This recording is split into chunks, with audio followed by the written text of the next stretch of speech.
gosh, it's good to be in this church. I mean, being church in general is great, but this church is awesome.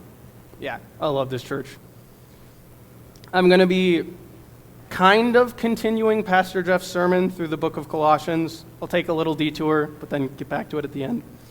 And in the first chapter of Colossians, Pastor Jeff showed us how Paul is telling the believers that Jesus is enough for salvation, that they don't need extra practices or this kind of Gnostic secret knowledge that they were being told about.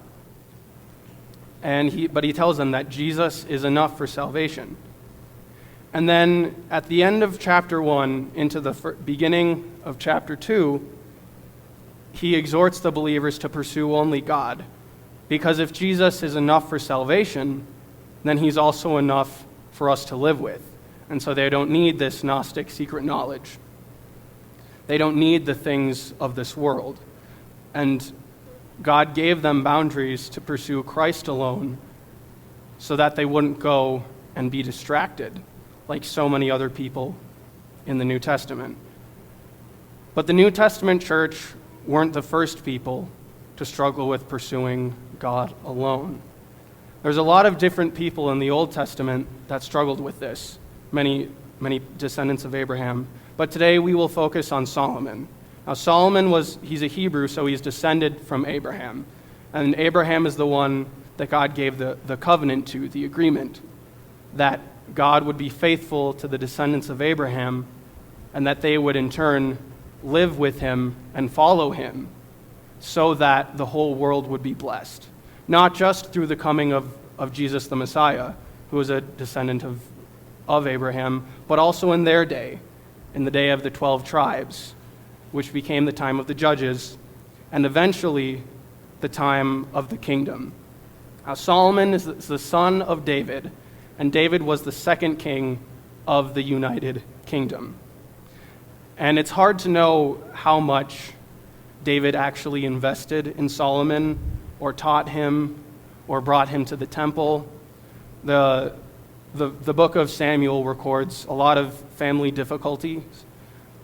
David's sons not getting along, one son killing another son, a couple of rebellions.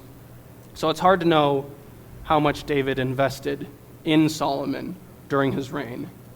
What we do see is that by the end of David's life, Solomon was the favored son of David's children, and David wanted Solomon to succeed him as king.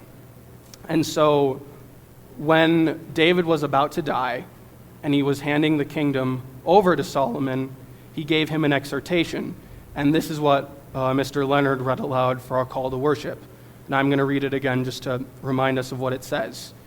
When the time drew near for David to die, he gave a charge to Solomon, his son. I am about to go the way of all the earth, he said. So be strong, act like a man, and observe what the Lord your God requires. Walk in obedience to him, and keep his decrees and commands, his laws and regulations, as written in the law of Moses. Do this so that you may prosper in all you do and wherever you go, and that the Lord may keep his promise to me. If your descendants watch how they live, and if they walk faithfully before me with all their heart and their soul, you will never fail to have a successor on the throne of Israel. David knew many people who only partly pursue God or didn't pursue him at all. And he didn't want Solomon to do that, to walk with God with his whole heart. That phrase is repeated often in the Old Testament, and it's given again to Solomon, because David was a good king. David made mistakes, and even through all those mistakes, he followed the God of Israel. And therefore, the people also followed the God that revealed himself to Abraham, their forefather. And that's what David wanted for Solomon. David had led the people through a time of worshiping God, and he wanted Solomon to continue that. And so that is the core of his instruction to Solomon. And initially, Solomon did that. he followed David's command. Solomon offered sacrifices in 1 Kings chapter 3, verse 3, after Solomon takes the throne. It says, Solomon showed his love for the Lord by walking according to the instructions given him by his father, David. And again, early on in his reign. A little bit later, God appeared to Solomon in a dream, or a vision. I don't remember which word is used, but some sort of something like that. And God told Solomon that he would grant a request. This is in 1 Kings chapter 3, verse 4. And Solomon understands that he's coming into a big task, a big responsibility. And so he asks for wisdom. And I'm going to read aloud part of Solomon's response to God, and listen to the humility and the innocence in Solomon's request.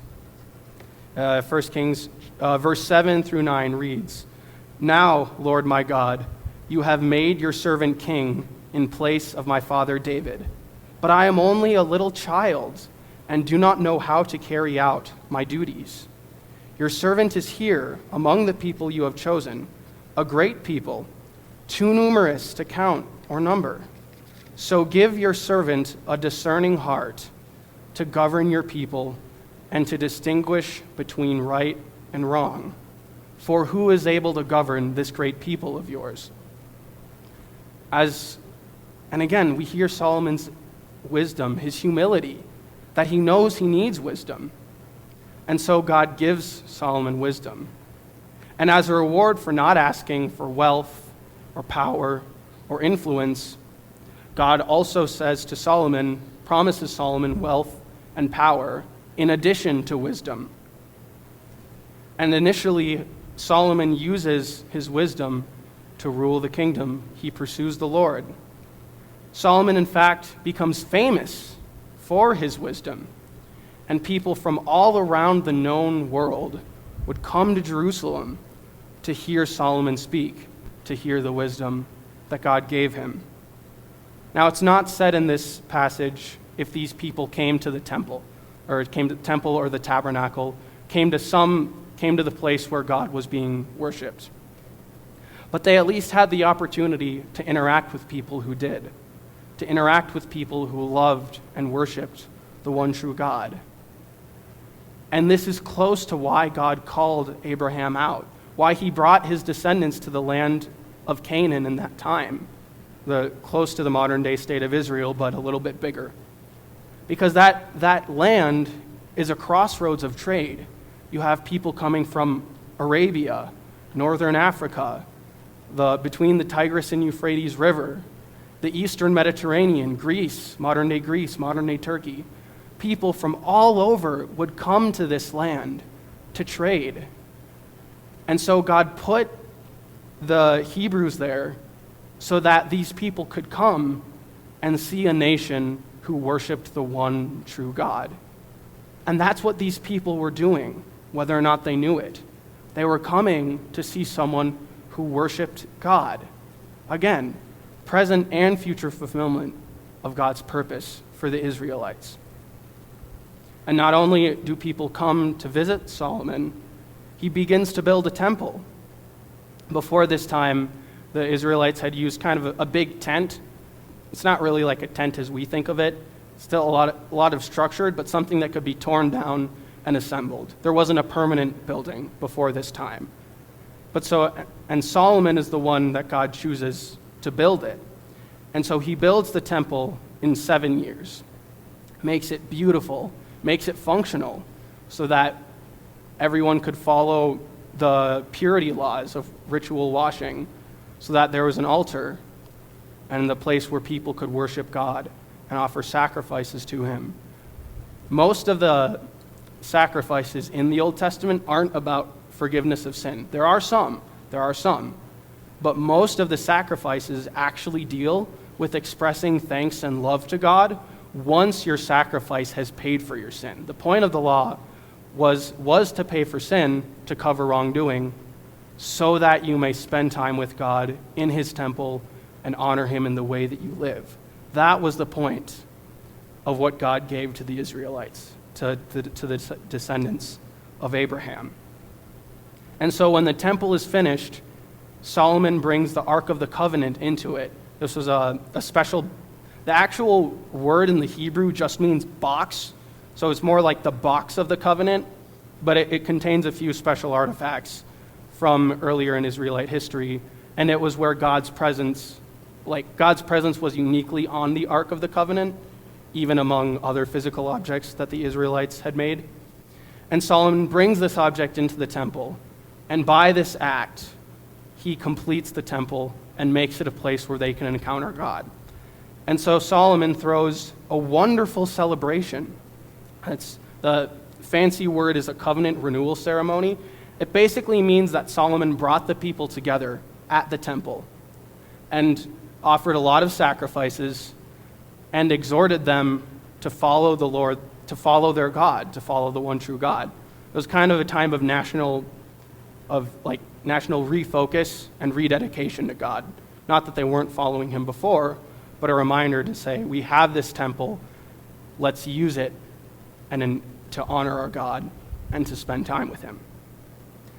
And so after this national rededication, God appears to Solomon again, reminding him of the blessings and curses, where God would bless those who followed him and reward them with a good life and a good relationship with him, and disown those who didn't follow him. And the temple was finished in the 11th year of Solomon's reign. And so early on, he's starting well. He's following God. He's using his wisdom. But at that same time, Solomon began to be distracted by the blessings that God had given him, the wealth, the power. In 1 Kings 3:3, when it details Solomon's sacrifices, it continues on to say, except that he offered sacrifices and burned incense on the high places. That wasn't his role. That was the role of the priests, of a different group of the Israelite people. And so early on, we see Solomon overstepping his bounds, the bounds that he gave. And while the temple was being built, Solomon built a royal palace. Again, he needs a place to govern, to rule, to hold records and things like that. But he took 13 years to build the royal palace, almost double what he took to build the temple. And there's kind of a representation of the temple on the right, and a representation of his palace on the left. And so Solomon is building a palace that he doesn't need. He needs a palace, but not one as extravagant as the one that he built. And Solomon also becomes incredibly wealthy. Again, a reward of what God promised him. But I wonder if Solomon pursued wealth too much.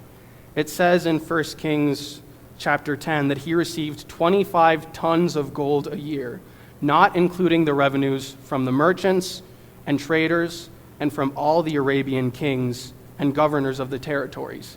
25 tons, that's equivalent to around $3.5 billion of gold incoming a year. Per year. Solomon ended up reigning for 40 years. And that's not all of the gold that he received. He became incredibly wealthy. It says in a different part of this passage that silver was considered worthless because it was just everywhere. Like, people didn't value silver. There was that much of it. And again, wealth isn't bad. Wealth isn't bad in certain times and certain situations, but Solomon used his wealth for selfish gratification. A different book in the Bible kind of shows this, the book of Ecclesiastes. It was written by Solomon closer to the end of his life. And in it, it says, I thought to myself, come now, I will try self-indulgent pleasure to see if it is worthwhile. Again, wealth's not bad, but Solomon used it for self-indulgent pleasure when there could have been so many other things it was used for. And again, some of this came from wealth. Some of his wealth came from trade. Again, it's situated along many different trade routes, and there was a lot of trade in that day. Some came from gifts. the people that would visit Solomon to hear wisdom would often bring a gift along with them. But a lot of Solomon's wealth was extracted from the people through taxes, through levies. The people were responsible for giving Solomon his daily provisions, and I didn't include it here, but it's about 15 different animals and a bunch of grain. It's over the top. And again, Solomon used his wealth also for pointless decorations in his palace, which he already spent 13 years building. So after that, he added even more. And Solomon also accumulated 1,400 chariots and 12,000 horses. Can you imagine how much land it takes for 12,000 horses and hay? Some of you own a couple. It's insane. It's over the top. He didn't need that many. And for a while, Solomon's reign kind of happened in two stages. At first, he goes back and forth. The image that comes to mind for me is like tug of war. Sometimes he would honor God, go down the metaphorical right path, offer sacrifices, listen to the law, be generous with his wealth and help the people. And then he'd go back. He's used his wealth for pointless extravagance. He would accumulate horses when he didn't need that many. And over time, Solomon began to pursue wealth more than he followed God. He started walking down the left path like you see on the image. And for us, it's easy to say, oh, okay, he got wealthy. Not great, but whatever, not the end of the world. I think that the original Hebrew reader would have had a specific verse in mind. And that verse comes from Deuteronomy 17, verses 16 and 17. This is the part of Deuteronomy where Moses is giving instructions to the people for his death. And this part is specifically about instructions for a future king. And it says, "The king, moreover, must not acquire great numbers of horses for himself, or make the people return to Egypt to get more of them. For the Lord has told you, you are not to go back that way again. He must not take many wives, or his heart will be led astray. He must not accumulate large amounts of silver or gold." 12,000 horses, 1,400 chariots, a direct violation of these instructions for a king. 25 tons of gold a year for maybe 40 years. Doesn't say how long he got that wealth. Either way, that's a large amount of gold, and it says not to accumulate it. Solomon's horses did come from Egypt. It's specifically mentioned in 1 Kings that they came from Egypt, and that the traders went to Egypt to go get them, again, in direct violation of the instructions for a king. And so all these little sins that he started off early in his reign, getting a little bit of gold, a little bit of horses, became more sin, and it hardens his heart. He stops caring about following God, and he completely pursues material success. And we see this when Solomon marries 700 women and had 300 extra concubines, because for some reason 700 is not enough. Again, the sin of accumulating wealth he didn't need, of horses he didn't need, hardened his heart so much that he then married the wives. And instead of teaching these women about God, Solomon allowed their idolatry. Most of these wives and concubines came from nations where God, the true God, wasn't worshipped. And so Solomon allowed their idolatry. Eventually, he even built altars for these false gods and worshipped at them, worshipped the false gods. And for certain gods, the worship ceremonies included sexual immorality and child sacrifice. Not just human sacrifice, but child sacrifice. That's how far Solomon had strayed from God. And because of this, the people start to worship these idols. And then the kingdom gets split in two, which God promised Solomon would happen if he began to worship idols. And the Hebrew people struggled with idolatry for the rest of the Old Testament. Some future kings brought the people closer to God, but they were never able to fully get rid of idols, even the great names like Hezekiah and Josiah, which some of you may know. And so because of this continuous idolatry, God brought the Hebrew people into exile, and many died. It wasn't a slow process. They were conquered by a hostile nation, which killed many, many people. And so we see that Solomon's life is a tragic story. It affected the Hebrew people literally for thousands of years because he pursued his wives and his horses and these idols. And when you're reading it for the first time, it seems really sudden. Like, yeah, he's accumulating wealth, few things. What in the world is going on? Now he has 700 wives. But it's not sudden. Solomon could have followed his father's example. He could have followed David's example and worshiped the one true God alone. The time spent accumulating wealth could have been spent reading the scriptures he had access to, the books of Moses, any psalms written by David, maybe Joshua, maybe Ruth.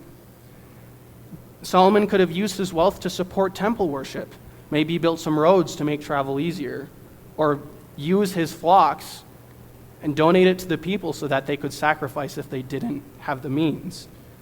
He could have sent messengers and told the surrounding peoples about the one true God.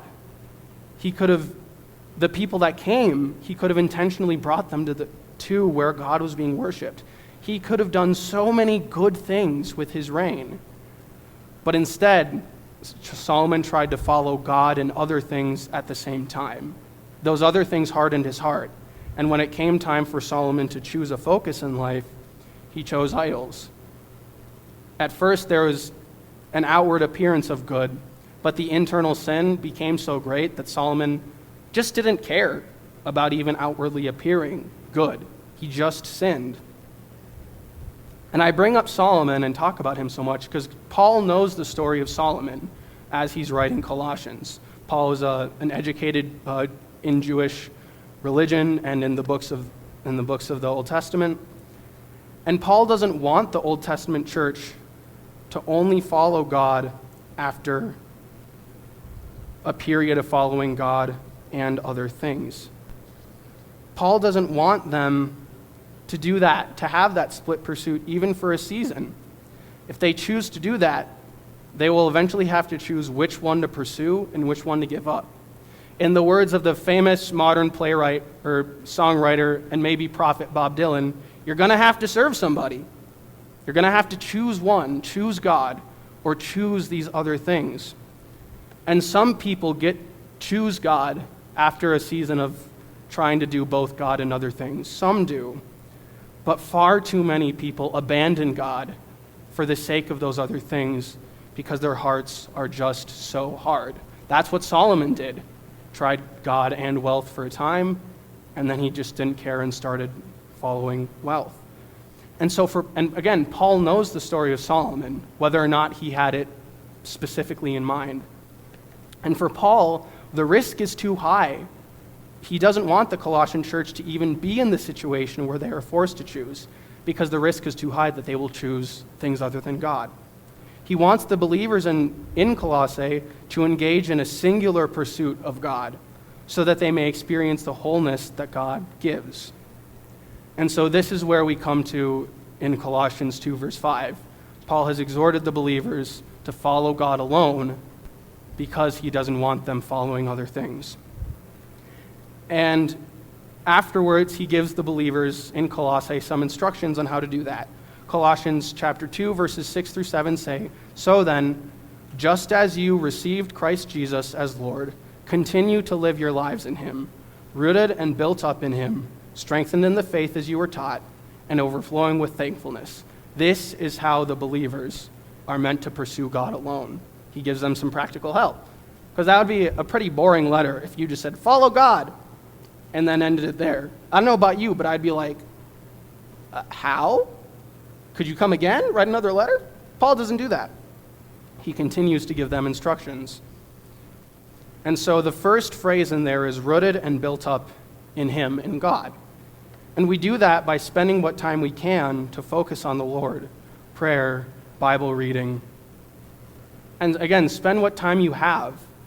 I'm in a stage of life right now where I have a lot of time because I'm single. I don't have kids. I'm a dude that's living on my own. Like, I have time that other people don't. And so I'm not saying you need to spend this amount of time a day because you might not have it. But what Paul's heart for the believers and the Lord's heart for us today is to spend what time we have. Not to check a box, to say, oh, I prayed, oh, I read my Bible, but to get to know God better so that during the rest of your day, you can keep God in mind. Maybe say some short prayers throughout the day if something comes up. Have a good perspective. Have loving words, have loving actions as you go throughout your day. Solomon certainly wasn't having a godly perspective when he used his wealth for self-indulgent pleasure. And another way to be rooted and built up in God is to seek the Lord together. And this is what fellowship groups are for. It gives us an opportunity to seek the Lord together outside this wonderful service, which I love. And it also gives us a chance to seek God in ways we can't do on our own. We were never meant to do it alone, not just on Sunday mornings, but throughout the rest of the week as well. And Paul again exhorts believers to be strengthened in the faith. This involves practicing some spiritual disciplines as much as you can. Prayer and Bible readings are spiritual disciplines. Others include solitude, spending time alone, fasting, spending time in service to others, rest. There's books like Celebration of Discipline if you want to learn more about it. But that is one way in which we can be strengthened in the faith. We can also be faithful in the responsibilities God has given us individually and as part of his people, as part of the church. Solomon kept up the appearance of faithfulness while secretly sinning. And again, eventually he just openly sinned. And we need to be strengthened in the faith so that we don't start that internal secret sin. Meeting together is a wonderful way to do this. We can keep each other accountable, remind each other of what we're called to do. And this is another thing that fellowship groups can be used for. I think another way we can be strengthened in our faith is think through the tough questions in life. Why does God allow suffering if he's all good and all powerful? Because these tough questions will come up in your own life as you experience hardship. And also when other people ask you, they'll say, hey, you're a Christian. You probably know your Bible. What about this? Why is there suffering in the world? Why does a good God send people to hell? And if we're not ready for that, our faith will be shaken. And even if we still pursue God at the end of that, we have missed an opportunity to tell people about God in a way that to answer the questions that they have. It's another way we can be strengthened in our faith and hopefully induce some faith in others. And then the third way that the third thing Paul tells believers to do is to overflow with thankfulness. And that thankfulness is a way we pursue God. We thank him for what he's given us, not just the obvious or the easy stuff. Salvation, relationship with him, restoration. Those are all wonderful things. Thank him for those things. And also thank him for the small things.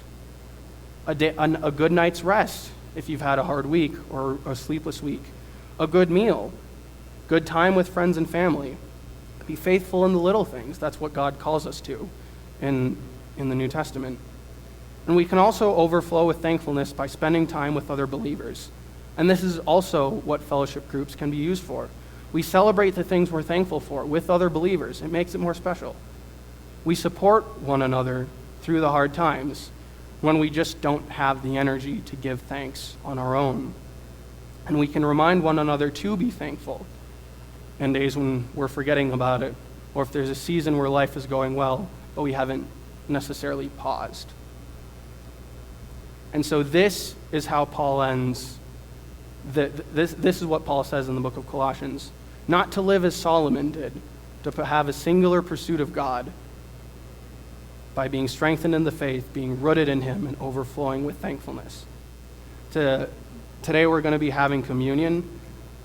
And communion is a wonderful time for self-examination. Not for a witch hunt, like look through everything in your own life and say, this has to be sin, but just ask God, are there any things that I need to repent?